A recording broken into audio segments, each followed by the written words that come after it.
Le schéma tactique est en place, la stratégie a été analysée et est prête à se déployer. Jeff est sur le terrain comme titulaire, nous sommes prêts. Bienvenue dans le podcast Bleu, Blanc, Noir.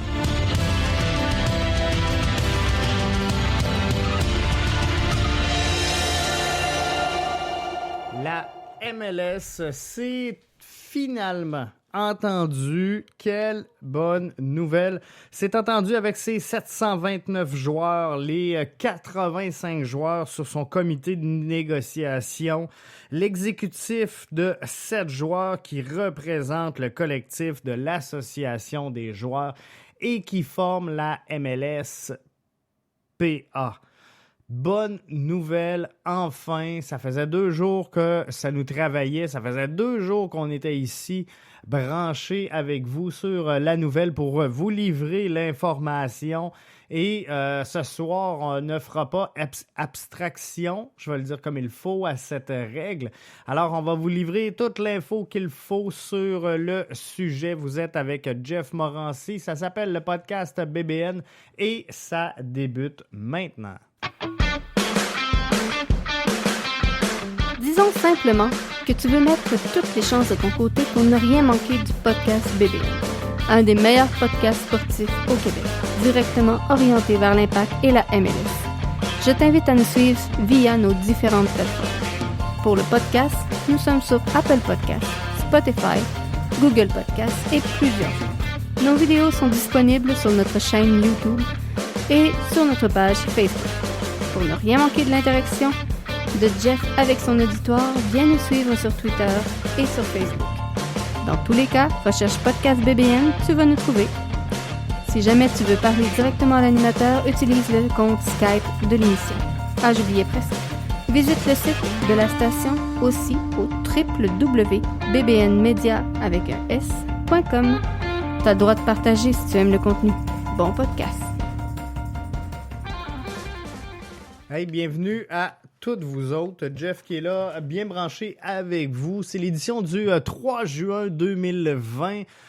Soir de fête, hein, quasiment. Ben oui, on est-tu content que enfin cette convention collective des joueurs de la MLS soit entérinée, qu'on ait donné l'aval finalement à ce fameux tournoi que c'est pas clair encore qu'est-ce qui va se passer et à cette saison-là de la MLS qui n'en finit plus de ne pas vouloir débuter. Donc, ça va être intéressant de voir tout ça. Et ce soir, on va prendre le temps d'analyser tout ça ensemble.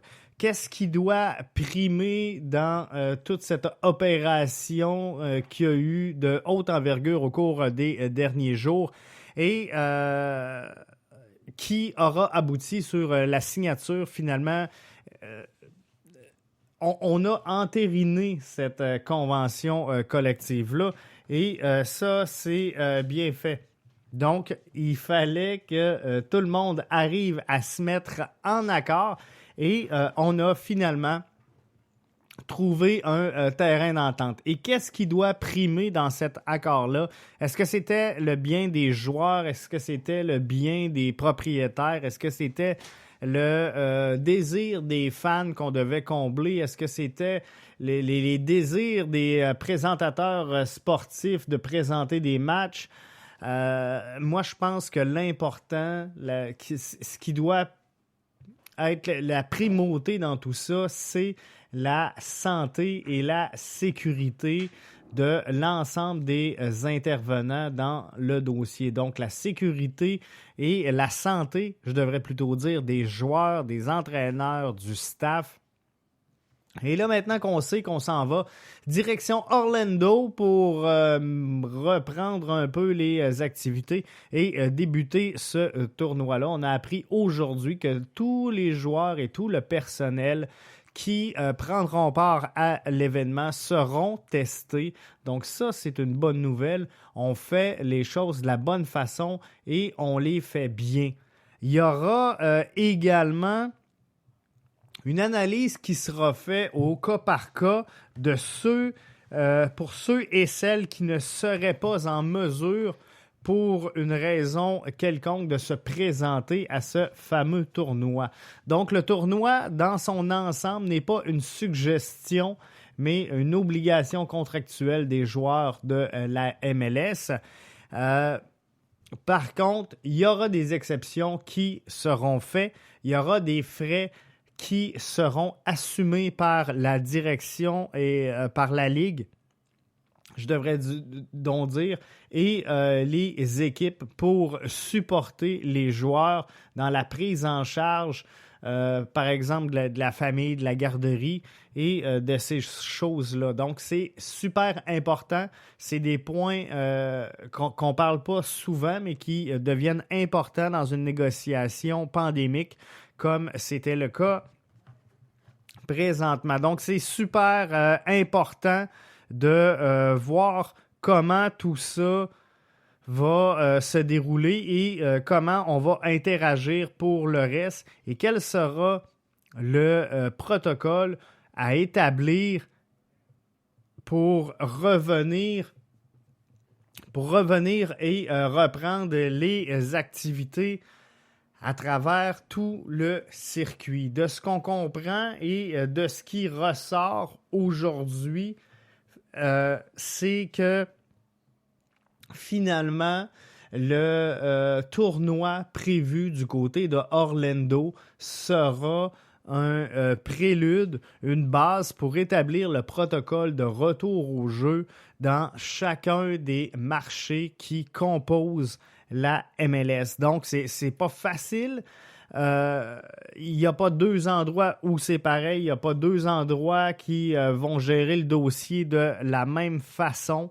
Mais il y aura un protocole mis en place et le prélude à tout ça sera l'exécution du tournoi du côté du ESPN Wild Sports à Orlando. Donc, les joueurs seront confinés au royaume de Mickey Mouse et ses amis pour pouvoir faire des matchs à huis clos. On le sait déjà. Donc, tous les joueurs, le staff technique, le personnel médical également seront regroupés du côté de Orlando pour la tenue de ce tournoi-là qui, dans les négociations, chose importante et peut-être une concession que les joueurs n'étaient pas prêts à faire. Souvenez-vous, quand on a commencé à parler et que l'information a commencé à fuiter sur le tournoi qui s'en vient du côté d'Orlando,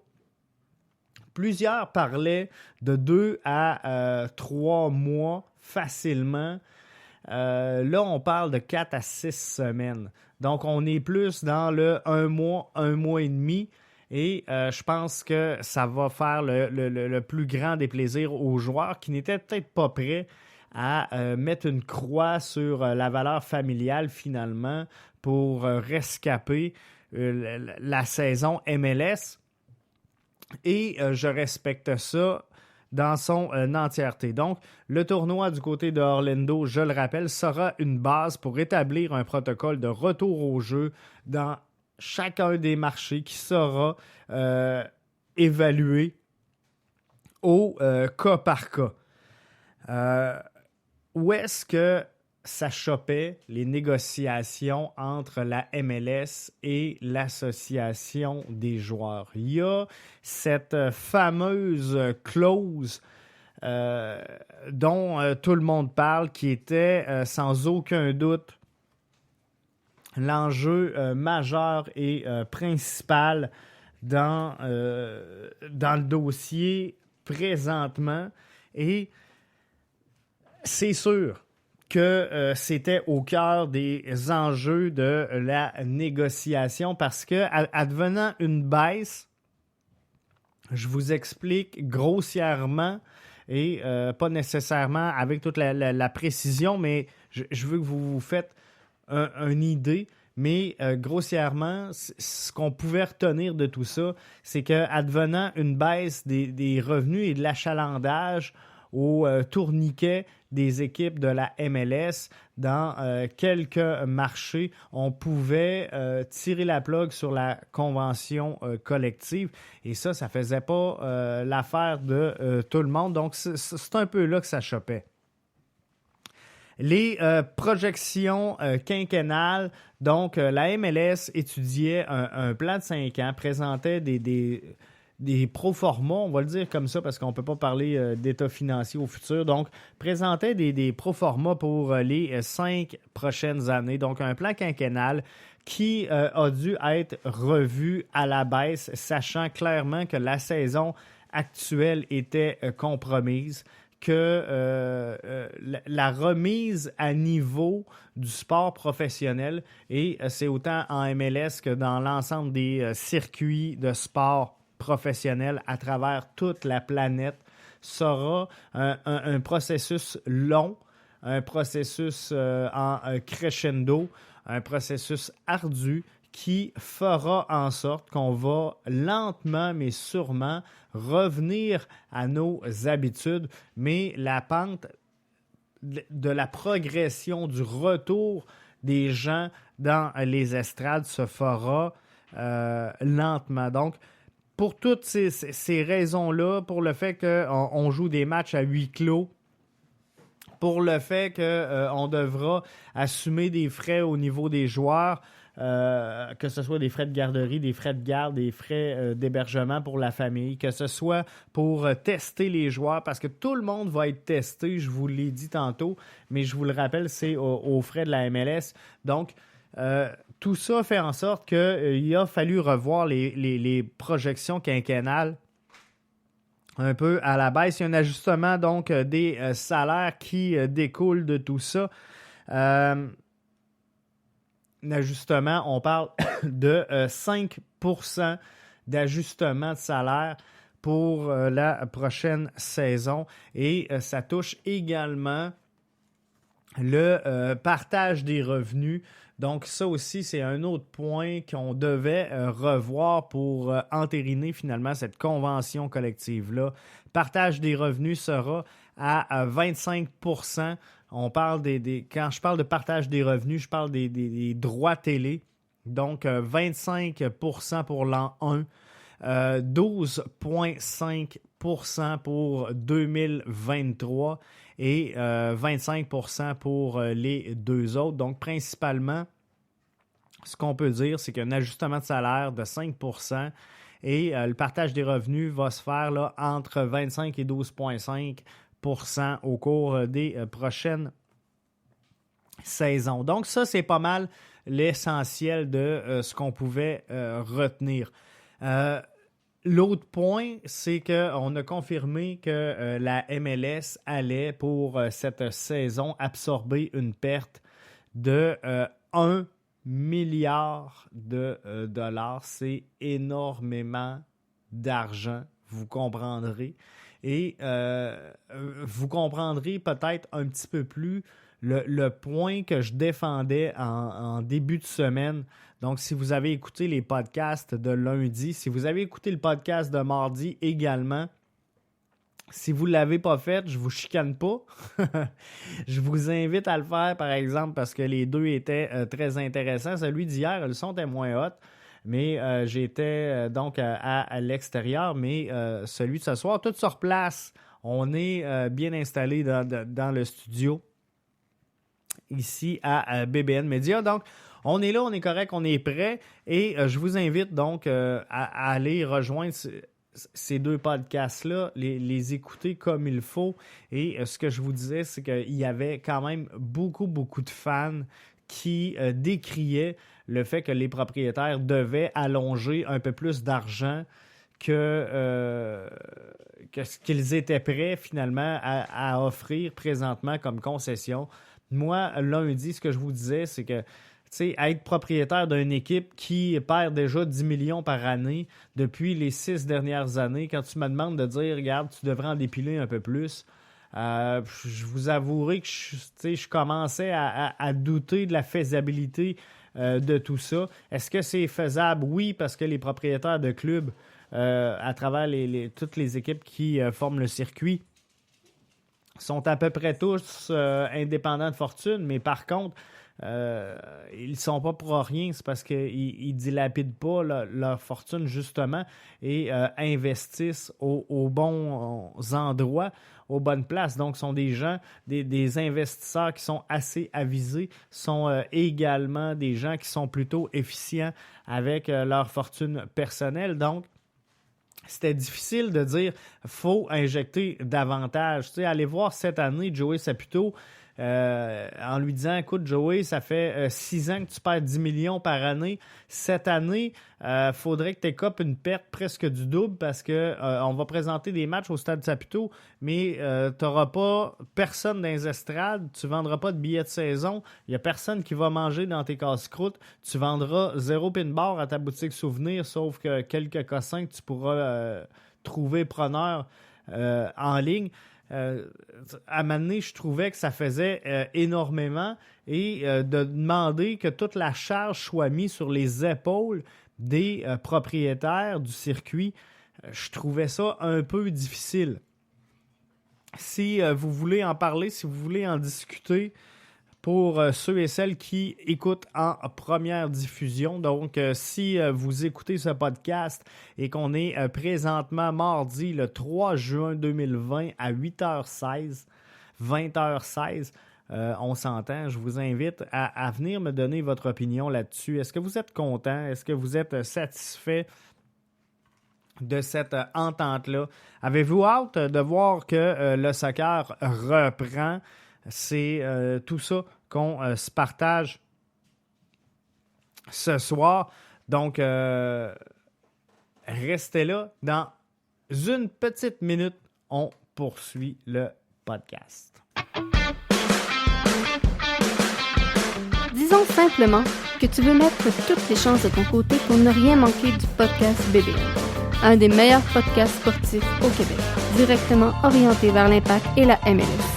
Je t'invite à nous suivre via nos différentes plateformes. Pour le podcast, nous sommes sur Apple Podcasts, Spotify, Google Podcasts et plusieurs autres. Nos vidéos sont disponibles sur notre chaîne YouTube et sur notre page Facebook. Pour ne rien manquer de l'interaction de Jeff avec son auditoire, viens nous suivre sur Twitter et sur Facebook. Dans tous les cas, recherche Podcast BBN, tu vas nous trouver. Si jamais tu veux parler directement à l'animateur, utilise le compte Skype de l'émission. Ah, j'oubliais presque. Visite le site de la station aussi au www.bbnmedia.com. T'as le droit de partager si tu aimes le contenu. Bon podcast. Je suis en train de vous demander sur Twitter si vous êtes heureux de l'annonce de l'entente entre la MLS et l'association des joueurs, donc la MLSPA. C'est vraiment... Je pense que ça arrive au bon moment et cette semaine, on disait que la fenêtre était belle pour la MLS de grandir dans cette crise-là. Présentement, on a la Bundesliga qui est en action. On a les follow spots sur Alphonso Davies qui est là et qui fait rayonner le soccer canadien, le foot canadien, de par le monde. On a Jonathan David qui devrait également joindre, d'après moi, là, un club de la Bundesliga dans pas très longtemps. On a Dortmund. C'est quoi ces rumeurs-là? Jesse Marsch qui pourrait aller entraîneur-chef. Bref, tout ça fait en sorte que les follow spots sont mis un peu sur le foot nord-américain et mis un peu sur tout ce qui se passe ici, de notre côté de l'océan, dans la planète foot, que ce soit au niveau du talent soccer sur le terrain avec nos joueurs qui évoluent là-bas, que ce soit au niveau des entraîneurs, que ce soit au niveau de ce qui se passe finalement dans le circuit. La fenêtre, elle est là, elle est belle. Il y a des problèmes pécuniers présentement en MLS directement reliés à la pandémie de la COVID-19 qui frappe le globe au complet. Donc, on ne fait pas exception à ça et c'est vrai également en Europe. Il faudra faire des choix aussi. On l'a vu ici, je viens de vous l'annoncer il y a de ça quelques minutes. On va faire des ajustements de salaire aux joueurs de la MLS. Ce sera pareil dans toutes les ligues à travers le monde. Donc, la valeur des joueurs de premier plan vient de prendre une drop pour certains. C'est sûr que c'est pas pour tout le monde parce que l'activité va reprendre, parce que les matchs vont reprendre, parce que la vie à un moment donné va reprendre son cours normal. Puis on va tout être pareil. On se remet de pandémie. On va tout avoir peur un peu de fréquenter les stades à la reprise des activités. Mais tranquillement, pas vite, on va reprendre le chemin des stades et dans quelques temps, tout ça sera oublié, tout ça sera derrière nous et on recommencera à crier et à sauter dans les copes avec les Ultras pour soutenir notre club et être fièrement le 12e joueur. Donc tout ça, là, ça va reprendre, mais il y a des joueurs qui vont être affectés par la présente crise parce que leur valeur sur le marché va être revue à la baisse. Je parle des joueurs qui ont déjà atteint leur pic de performance et qui, à un moment ou d'un autre, deviendront moins alléchants parce qu'ils ne seront pas au cours des prochaines saisons des joueurs en progression. Un joueur comme Alphonso Davies qui arrive en Bundesliga et qui fait très, très bien, qui se démarque et qui grandit énormément, est un joueur qui devient alléchant pour un club parce qu'il n'a pas atteint le pic de sa valeur et qu'au cours des prochaines années, on va réussir à mettre du monde dans les stades pour aller le voir s'exécuter. Donc, Alphonso Davies ne sera pas touché par cette baisse de la valeur marchande des joueurs puisqu'il est au tout début de sa carrière et a plusieurs bonnes années à offrir à une formation. Par contre, un joueur qui sera sur le déclin si son équipe doit ménager dans la masse salariale, si son équipe doit faire de la place pour une raison ou une autre, devra donc accepter une baisse de salaire. Si les dirigeants de la MLS jouent bien le jeu sur l'échiquier, les pions pourraient être drôlement bien placés pour qu'on soit en mesure d'attirer donc ces joueurs-là dont la valeur sera revue à la baisse. Les joueurs en fin de carrière, les joueurs qui ont dépassé leur pic de performance, je vous le dis, la valeur de ces joueurs-là sur le marché va baisser. C'est là que les yeux vont se tourner encore davantage vers la MLS et ce n'est pas des joueurs nécessairement qui seront en dernière saison. Donc, c'est des joueurs qui vont avoir encore quelques bonnes saisons à offrir à un club de la MLS et à leurs partisans. Alors, ça devient un move super intéressant. Ça devient un partenariat vraiment gagnant pour les organisations de la MLS et faudra sans aucun doute regarder ce qui va se passer dans les prochains mercatos parce que ça va sans aucun doute être quelque chose de très intéressant à suivre parce que d'après moi, il y aura beaucoup de mouvements et ça se peut bien qu'il y en ait plus qui arrivent en Amérique qu'il y en ait qui partent.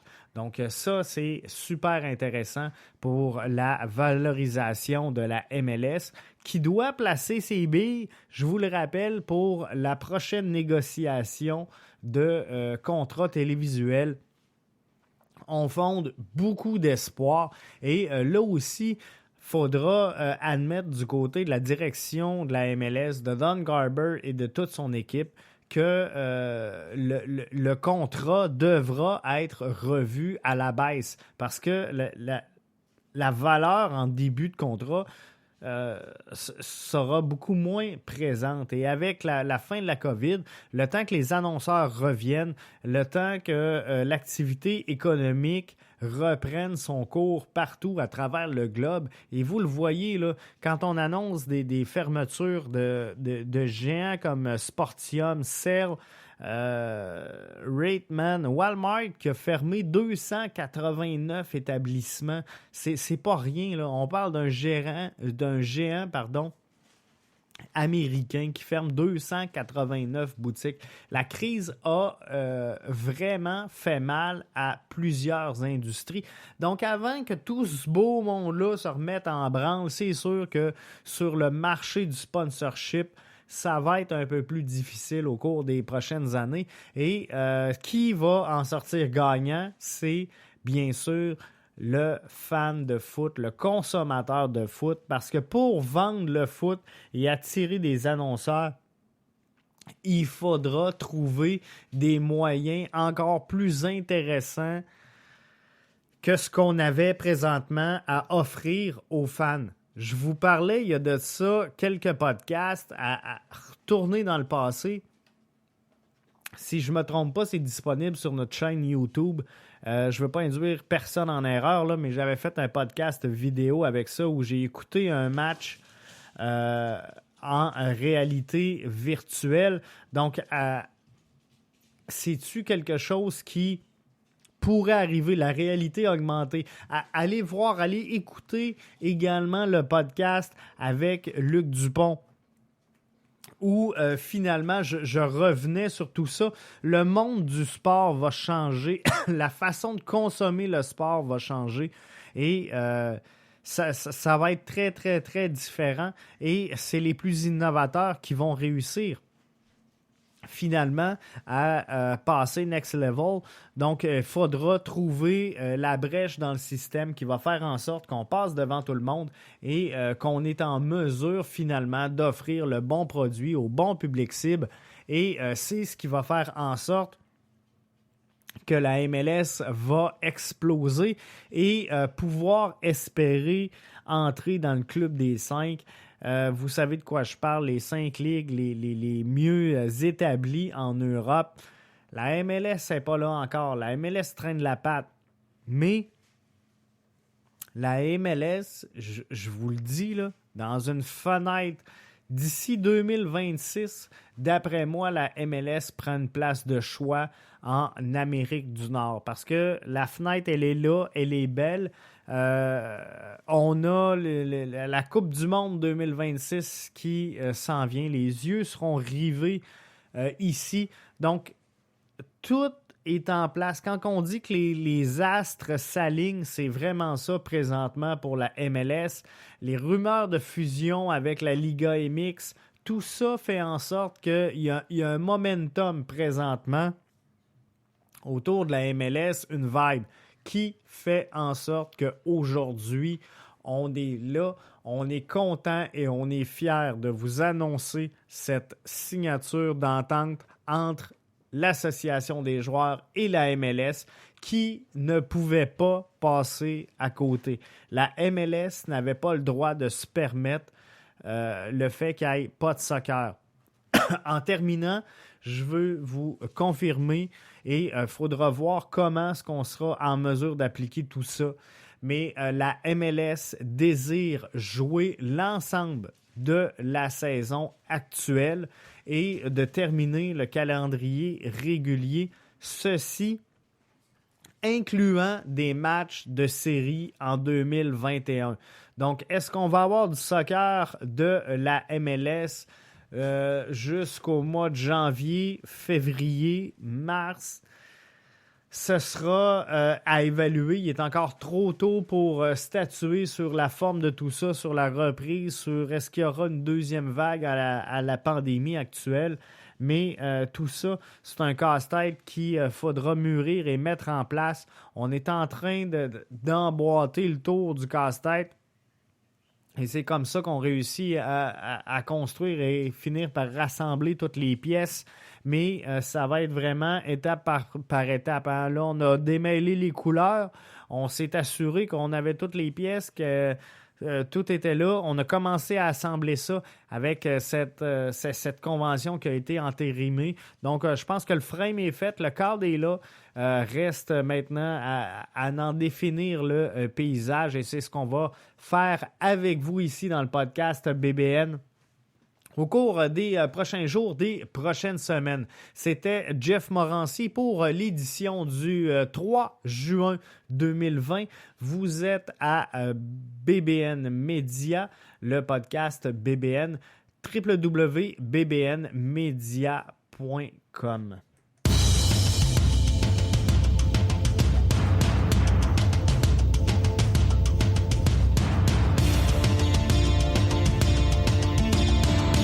Le schéma tactique est en place, la stratégie a été analysée et est prête à se déployer. Jeff est sur le terrain comme titulaire, nous sommes prêts. Bienvenue dans le podcast Bleu, Blanc, Noir.